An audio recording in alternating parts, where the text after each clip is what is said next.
and during the week she went out with the other fellas. You're talking about going to work in Gary. You went to work for your Uncle Dave. Yeah. That was your mother's brother, David Right. Bain. He had That's sort of a grocery store, market. Market, everything. It was like a supermarket in those days. And, what was your first job at the store? I started to learn to be a meat cutter. And how old were you then, Dad? I was about 18.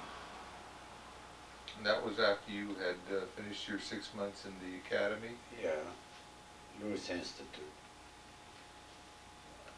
Do you remember how much you were being paid by your uncle?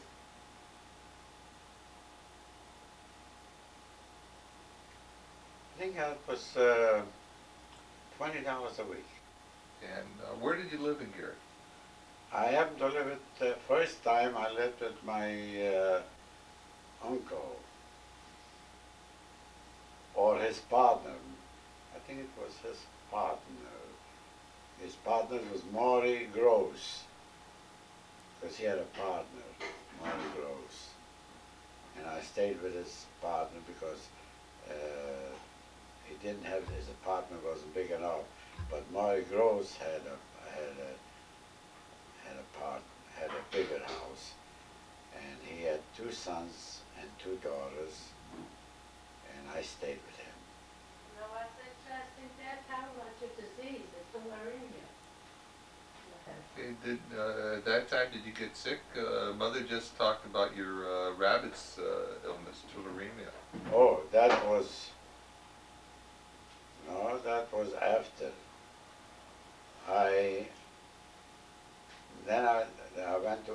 Then I moved in with Uncle. We didn't get along too well. Then what happened was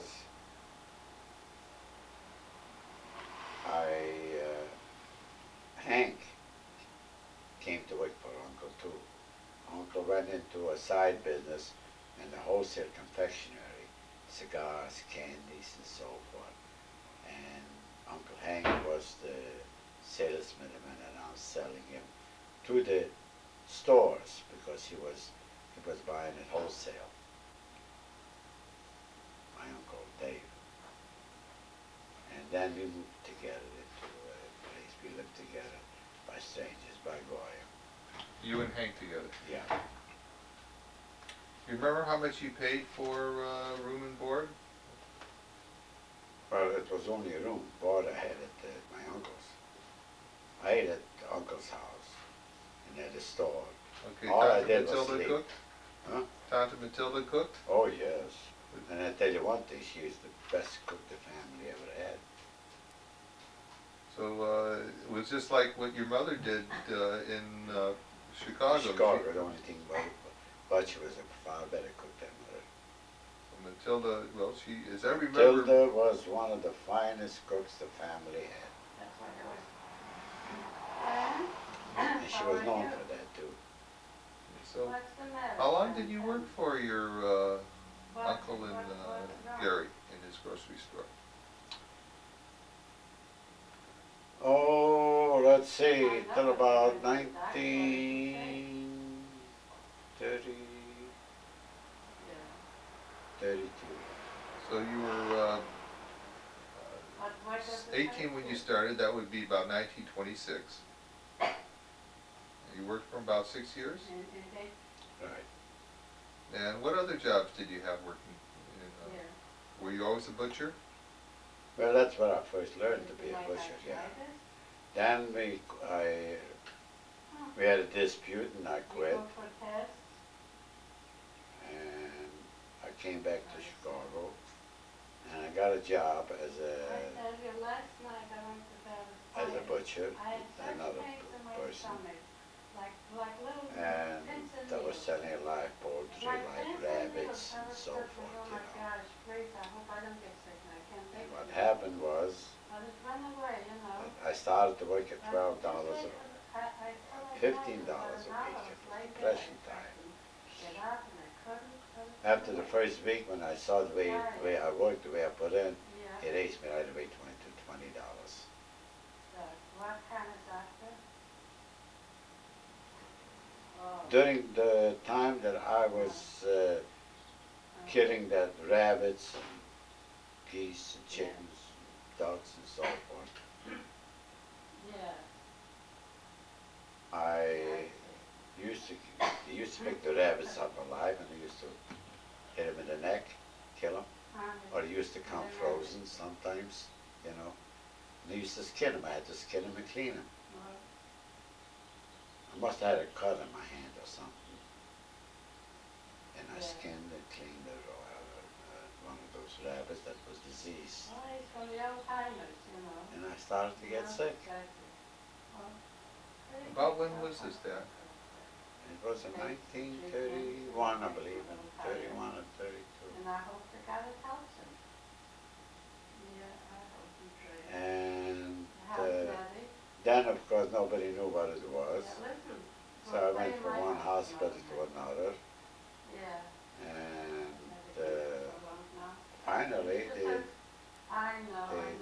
diagnosed that they put me in the Cook County Hospital, which was what you would call the general hospital, equivalent to general hospital in California. You know, I didn't charge for it. And they put me into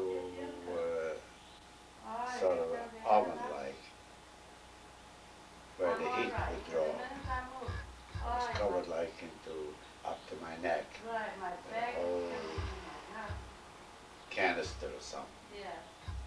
And that drew poison up into my arm here and under there. That's how they diagnosed it, that I had tularemia. That was the first case in California. I mean in Illinois, tularemia. Tularemia was very well known out in the West with the wild animals here, especially western part of the United States. Daddy knew what tularemia was, but in Cook County at that time it was a very rare disease. Well, the Jewish agency didn't want me to take care of me because I didn't have the money. But we had a private doctor, Munkachi, who was also a Hungarian and Austrian doctor, very good old man. He said, oh, they make a big fuss out of it. I'll take him to St. Elizabeth Hospital and I'll operate on him. And he did. Cut all the flesh away from here, cut the flesh, and tied my, he had to cut the cord and then retied my cord. And I was sick. And never collected a goddamn cent for it either. And I couldn't lift my arm for a year's time. I had to start little by little, until I was able to raise my arm. How long were you hospitalized?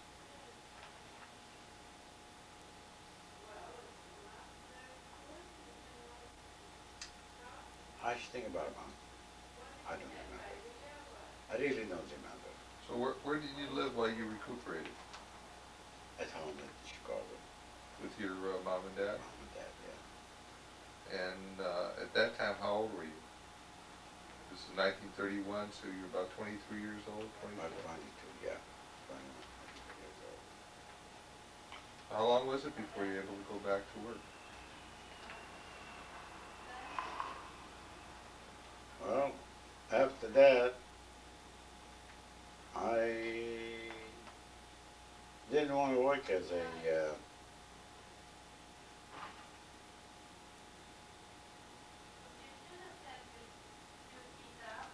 trying to think of. Yeah, I was given a proposition at that time. I had a little car, you know, that goes to, and I was going with Sally. So Paul, her brother, oldest brother, Uncle Paul, he was a peddler. He was going from house to house, peddling everything, clothes, furniture, and so forth. $1 down and $1 a day or $1 a week. He would, you know, up a client. He would go every week. That's somebody at the door. I'll go get it, Dad. Going to work with your brother-in-law, or soon-to-be brother-in-law, then, was it Dave? Dave, no, Paul. He suggested that mean I had a little car, and near beer came out at that time. 3% near beer. You know, it was prohibition. Yeah, I know. When near beer came in, quite a few saloons opened up, these near beer saloons. So my brother-in-law suggested, that was his line to peddle, says, you go down, I'll take you down to Roosevelt Road and to Lazar's, and you'll buy those salamis. And you'll take out 2 dozen salamis. They costed me, I think, 20 cents a piece, 50 cents, and go sell them to you for $1. So what did I do? Showed me around, it took with me, took maybe half a dozen or more salamis in there. I walk into the saloon, I would come up to the bartender, I would tell the bartender, have you got a knife? Or I would have a knife. Got a plate? I said, yeah. I would take a salami, cut it up, pass it to your customers. Passed it around. And he started eating the kosher salamis. It was fresh, warm, tasty, because he picked them up right from the factory, 3 for $1. Well, it didn't take me more than 2 hours, I sold out. So I went back and got 2 dozen. And pretty soon I got 4 dozen. And pretty soon I couldn't carry it in my little car no more. I had to trade my car in and got myself a sedan. I think a Plymouth sedan or some kind of sedan I got it. With a big seat in the back where I used to pile up. And that's where I started to make a little money. And of course, I wasn't the only one. This man right away saw how many salamis I was taking out, so he said somebody to follow me. And he did. So instead of 3 for $1, they sold it 4 for $1. Well, if that's the case, I started to implement mine. And I added ham, because after all I was a butcher, and bolognas, and I would have had kielbasi and other stuff in order to compensate for the fellows that were giving away the salamis 5 for $1. To get rid of them, otherwise you would have to throw them away. So I got away from the salamis, I got into the ham and the other stuff, and I made money there. That's where I made money. How long did you do that, Dad? Well, I done it until it worked itself out. I had competition, too many. Then I went ahead and we got married. That was what year, 1933? 3, yeah. Mother and I got married, and I moved back to Gary. I couldn't make a living in Chicago. Outside of peddling the salamis, all of which was already a dead issue. Because the competition was so, I couldn't make any money on it. The money I had, and I went ahead and rented a store. And I opened up a grocery store with a butcher shop. Going back to the time you worked for Uncle Dave, you said you started out as a butcher. Do you remember how the meat came in? Did it come in hindquarters, forequarters? Yes, that's how they came in. Hindquarters, forequarters. How else could they carry it in? Nowadays it comes down broken. They come in from the packers. Yeah, but that time, nowadays they have rails. Those days the only rails they had was the shoulders. Oh yes, I remember that. The only rails they had was the shoulders, you know. They didn't have no rails going at the ice boxes. Hey, Do you remember when you got your first car? Yes, 1928. You were 20 years old then? Yeah. And was that the Hudson that you were talking about? The Hudson convertible? Was that your first car? Well, no. Yeah. First car was a Chevy. And what type of car? An what old model? Chevy. An old Chevy, 1928. How old was an old Chevy? Well, it must have been a 24, 25, something like that. 2 years old. Yeah. And what was it? A 2-door, 4-door? What color was it? I would remember it. I would remember it. It was a Chevy. It was, I think it was a Roadster.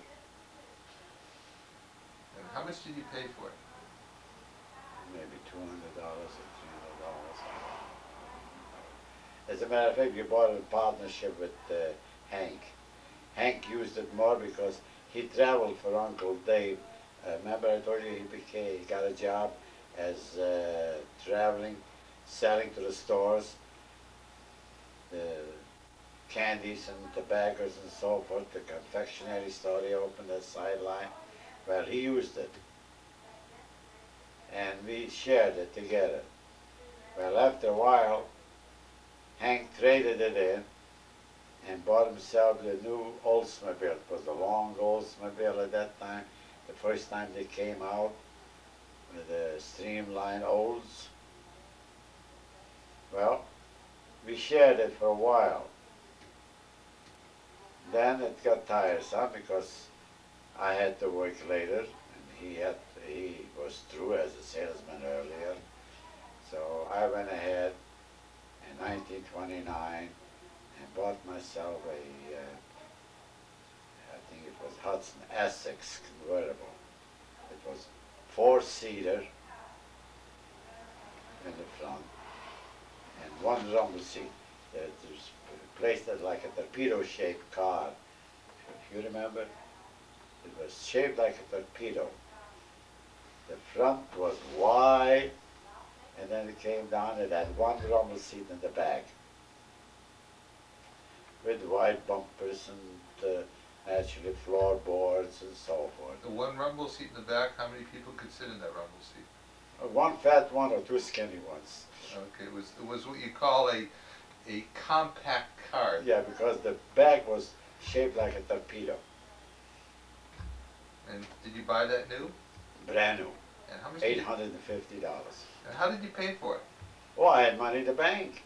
You had saved money from working there. From working there, sure. I went in the money, I went over and I took the money out, and I had all the money in that Midwest bank over there. And when I came home with a car, and Mother and Dad saw what I bought, and I spent $850 for it, they thought they'll kill me. 2 weeks later, the bank's closed. So, All the banks closed, and nobody got any money. I think they got 10 cents on the dollar from it, and I had a car. so $850 on a car was an exorbitant price to pay. Because yeah, that time the cars were selling for $500-600. What type of car could you get for $500-600?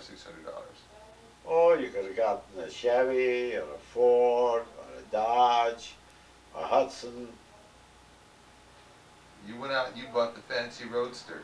I bought the fanciest up-to-date Roadster they had, yes. Even the glass, you know, the windshield, even that folded down. And I had a top, naturally, over it. And when I put the glass down, the windshield down, you know, and boy, I was flying. There was no speed limit at that time in Indiana. Speed limit was your car. How fast could your car go? Well, I used to average around 60, 65 miles. Then if I wanted to go faster, I would have a four, that I only had 3 gears.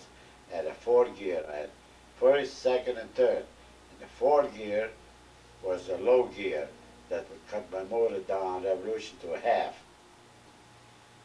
And that would go up to, I think the fastest I ever drove it was 94 miles an hour. At that time, it was considered a very fast mileage because we didn't have these freeways like you have now. We had two-way roads, and most of it was gravel. I remember they had that time, they had bootleggers going from Chicago to Detroit, and Detroit to Chicago. Being that I lived in 11th Avenue, near 11th Avenue in Gary, there's a public garage that I used to keep my car in that garage. That mechanic was so crazy about a little car of mine that I used to pay him, I don't remember what sum. He would be working, taking care of it, lube and oil and change and everything whenever needed. Because he wanted to learn everything he could about that car. So he kept my car in top condition, always. During the week I didn't use it much because when I worked for Uncle I drove the truck. Weekends, that's when I used to use my car. So one day I came in on a Sunday morning. He said, "Sid, you got an hour's time?" I wasn't going anywhere. I said, "Why?" He said, "You want to make a month's rent?" I said, "What are you talking about?" There's the new Chrysler came out, you know, the big Chrysler. The bootleggers were using it. The bootleggers was transferring back from Detroit. He says, I made a bet with one of those fellas that you could beat him in the second gear, which was my low gear, but it went up high. So I says, you know that.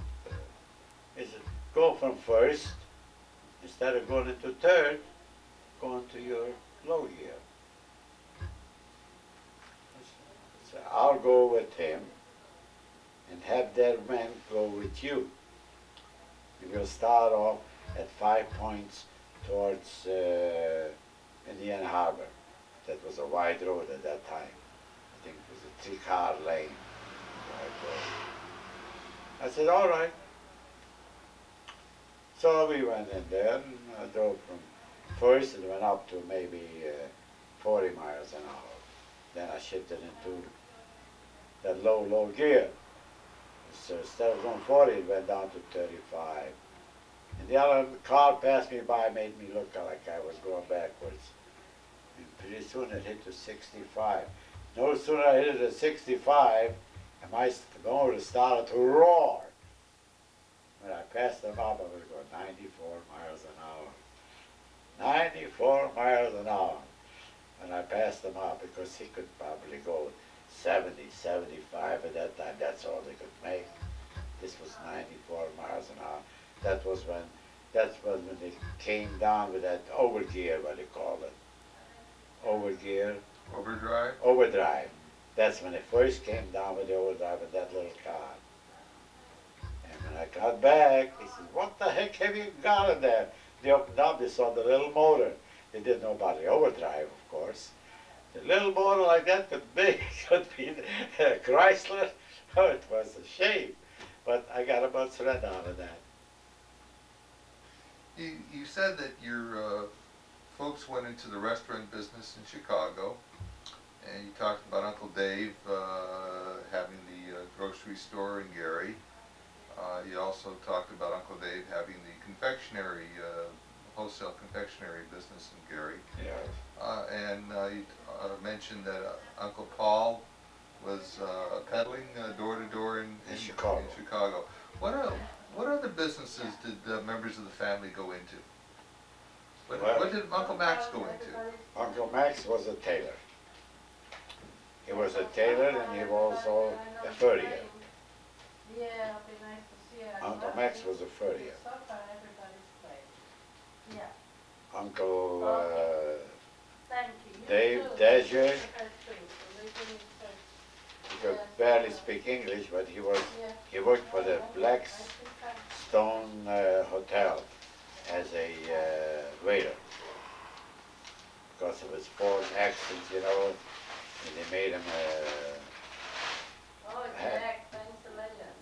waiter. Give it a container. And let's see, who else? Jake was in grocery business. Jake Rosenthal was in grocery business. Heskovich was a tailor. You don't have to give it to me right now. How is it? Uncle Nathan was also a tailor. I don't. Nathan Bay? Yeah, was also a tailor. And they were all in some kind of business Maybe she should take off a week. or other Right things. now she can. Okay, well, let's take a minute break now, Dad.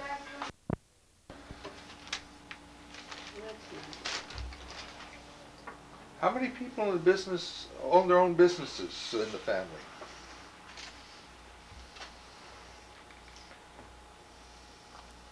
Well, I know your father owned his own business, and Your uncle had a Uncle, business.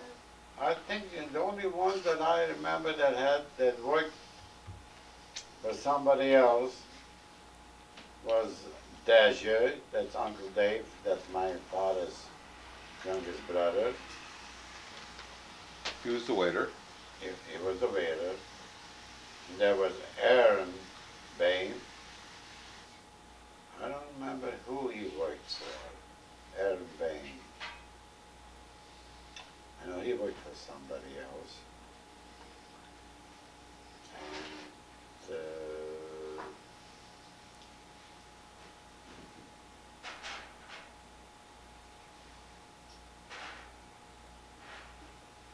Fred Fox, he worked for somebody. Why do you think people who came from Europe, immigrants, were all in business for themselves, or mostly in business for themselves as opposed to getting jobs? What was it in them that made them start their own businesses? Well, I'll tell you what made them do that. If you were, at that time, they were using a lot of laborers for clothes and shoes and so forth.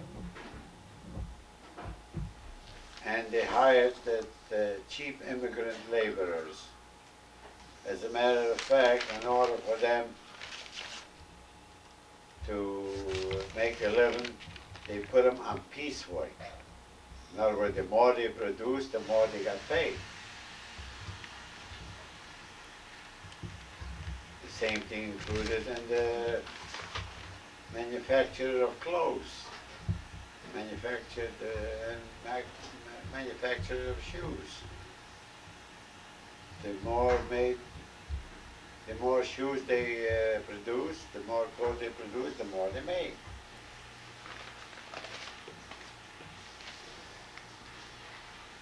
So they would be working almost day and night, because in those days they would have to carry their own, especially those dressmakers, tailors, you know, pressers. They would own their own equipment.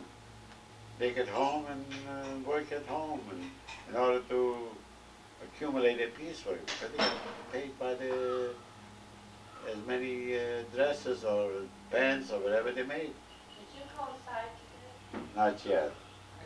Dad, you know, the prices in those days, I'm talking about when you were in Gary before you were married. What did you pay for going to the movies? What was the cost of a movie theater? Well, the children were a nickel, and the grown-ups, I guess, were a dime. And do you remember the cost of the trolley cars if you took the trolley? Trolley? I think a couple cents, 2 cents. You have to come and hear me, Michael. And if you go out to dinner, you went out to your father's restaurant, what were the cost of meals in his restaurant? I never paid for any. I don't know. Remember, do you have any idea what the costs were? No, I don't. I really don't know. I really don't know. Well, you sold meat in the meat market. Do you remember what steaks cost when you sold it by the pound? Various cuts of meat, any of those costs? Hamburgers, anything?